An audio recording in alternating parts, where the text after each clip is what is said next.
Our grandparents' generation created an amazing system of canals and reservoirs that made it possible for people to live in places where there wasn't a lot of water.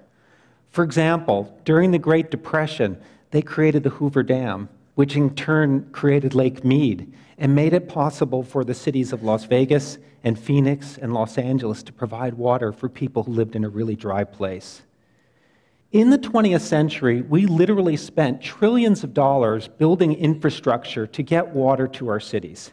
In terms of economic development, it was a great investment. But in the last decade, we've seen the combined effects of climate change, population growth, and competition for water resources threaten these vital lifelines in water resources.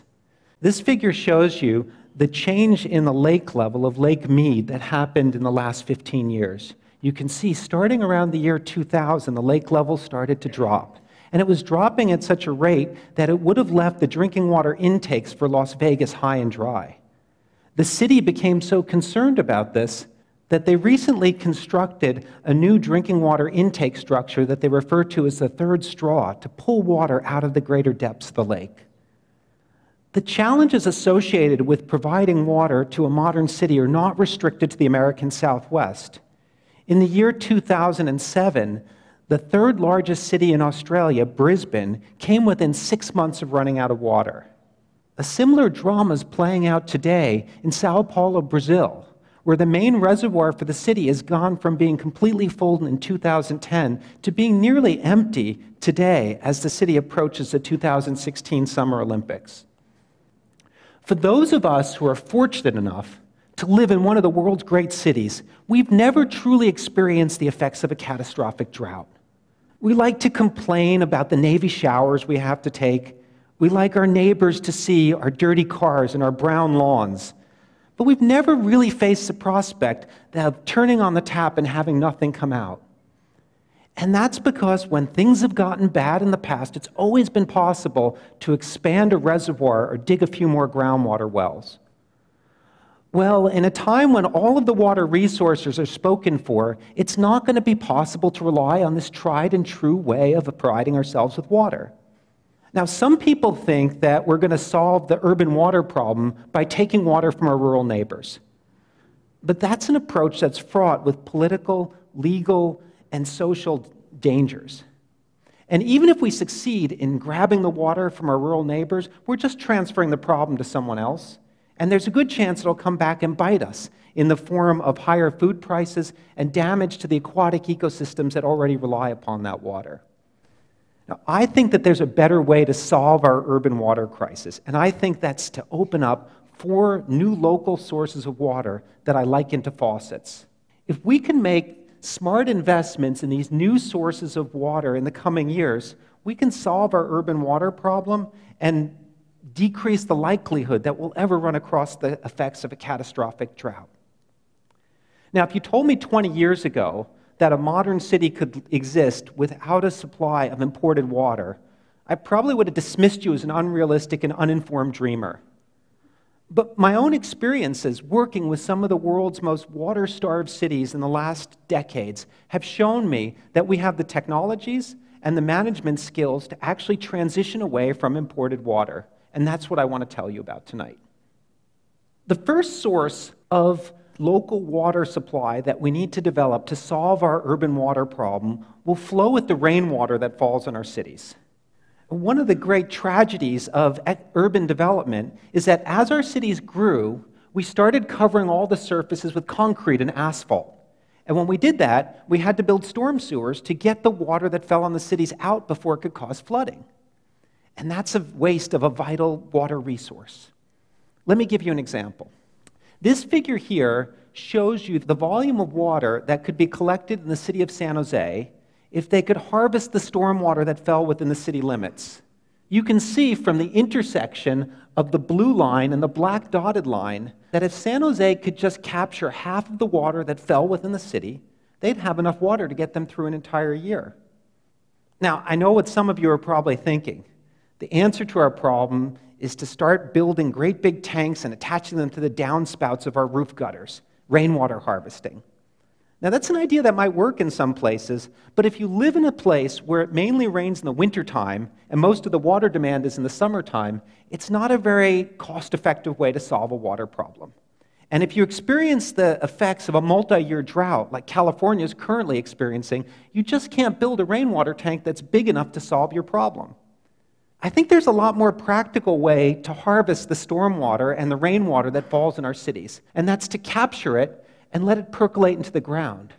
After all, many of our cities are sitting on top of a natural water storage system that could accommodate huge volumes of water. For example, historically, Los Angeles has obtained about a third of its water supply from a massive aquifer that underlies the San Fernando Valley. Now, when you look at the water that comes off of your roof and runs off of your lawn and flows down the gutter, you might say to yourself, do I really want to drink that stuff? Well, the answer is you don't want to drink it until it's been treated a little bit. And so the challenge that we face in urban water harvesting is to capture the water, clean the water, and get it underground. And that's exactly what the city of Los Angeles is doing with a new project that they're building in Burbank, California. This figure here shows the stormwater park that they're building by hooking a series of stormwater collection system or storm sewers and routing that water into an abandoned gravel quarry. The water that's captured in the quarry then is slowly passed through a man-made wetland, and then it goes into that ball field there and percolates into the ground, recharging the drinking water aquifer of the city. And in the process of passing through the wetland and percolating through the ground, the water encounters microbes that live on the surfaces of the plants and the surfaces of the soil, and that purifies the water. And if the water is still not clean enough to drink after it's been through this natural treatment process, the city can treat it again when they pump it back out of the groundwater aquifers before they deliver it to people to drink. The second tap that we need to open up to solve our urban water problem will flow with the wastewater that comes out of our sewage treatment plants. Now, many of you are probably familiar with the concept of recycled water. You've probably seen signs like this that tell you the shrubbery and the highway median and the local golf course is being watered with water that used to be in a sewage treatment plant. We've been doing this for a couple of decades now, but what we're learning from our experience is that this approach is much more expensive than we expected it to be. Because once we build the first few water recycling systems close to the sewage treatment plant, we have to build longer and longer pipe networks to get that water to where it needs to go. And that becomes prohibitive in terms of cost.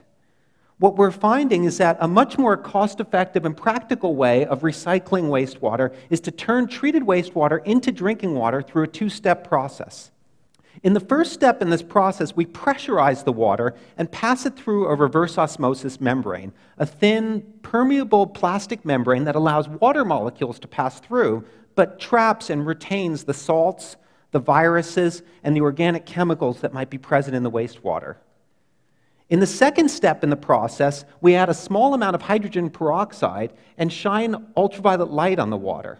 The ultraviolet light cleaves the hydrogen peroxide into two parts that are called hydroxyl radicals, and these hydroxyl radicals are very potent forms of oxygen that break down most organic chemicals. After the water's been through this two-stage process, it's safe to drink. I know. I've been studying recycled water using every measurement technique known to modern science for the past 15 years. We've detected some chemicals that can make it through the first step in the process, but by the time we get to that second step, the advanced oxidation process, we rarely see any chemicals present. And that's in stark contrast to the taken-for-granted water supplies that we regularly drink all the time. There's another way we can recycle water. This is an engineered treatment wetland that we recently built on the Santa Ana River in Southern California. The treatment wetland receives water from a part of the Santa Ana River that in the summertime consists almost entirely of wastewater effluent from cities like Riverside and San Bernardino. The water comes into our treatment wetland, it's exposed to sunlight and algae, and those break down the organic chemicals, remove the nutrients, and inactivate the waterborne pathogens. The water gets put back in the Santa Ana River, it flows down to Anaheim, gets taken out at Anaheim and percolated into the ground, and becomes the drinking water of the city of Anaheim, completing the trip from the sewers of Riverside County to the drinking water supply of Orange County. Now, you might think that this idea of drinking wastewater is some sort of futuristic fantasy or not commonly done. Well, in California, we already recycle about 40 billion gallons a year of wastewater through the two-stage advanced treatment process I was telling you about. That's enough water to be the supply of about 1 million people if it were their sole water supply. The third tap that we need to open up will not be a tap at all. It'll be kind of a virtual tap. It'll be the water conservation that we managed to do. And the place where we need to think about water conservation is outdoors, because in California and other modern American cities, about half of our water use happens outdoors. In the current drought, we've seen that it's possible to have our lawns survive and our plants survive with about half as much water. So there's no need to start painting concrete green and putting in AstroTurf and buying cactuses. We can have California-friendly landscaping with soil moisture detectors and smart irrigation controllers and have beautiful green landscapes in our cities. The fourth and final water tap that we need to open up to solve our urban water problem will flow with desalinated seawater. Now, I know what you probably heard people say about seawater desalination. It's a great thing to do if you have lots of oil, not a lot of water, and you don't care about climate change. Seawater desalination is energy intensive, no matter how you slice it. But that characterization of seawater desalination as being a non-starter is hopelessly out of date. We've made tremendous progress in seawater desalination in the past 2 decades.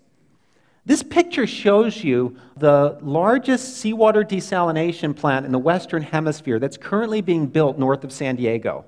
Compared to the seawater desalination plant that was built in Santa Barbara 25 years ago, this treatment plant will use about half the energy to produce a gallon of water. But just because seawater desalination has become less energy intensive doesn't mean we should start building desal plants everywhere. Among the different choices we have, it's probably the most energy intensive and potentially environmentally damaging of the options to create a local water supply. So there it is. With these 4 sources of water, we can move away from our reliance on imported water. Through reform in the way we landscape our surfaces and our properties, we can reduce outdoor water use by about 50%, thereby increasing the water supply by 25%. We can recycle the water that makes it into the sewer, thereby increasing our water supply by 40%. And we can make up the difference through a combination of stormwater harvesting and seawater desalination. So, let's create a water supply that will be able to withstand any of the challenge that climate change throws at us in the coming years. Let's create a water supply that uses local sources and leaves more water in the environment for fish and for food. Let's create a water system that's consistent with our environmental values. And let's do it for our children and our grandchildren, and let's tell them this is the system that they have to take care of in the future, because it's our last chance to create a new kind of water system. Thank you very much for your attention.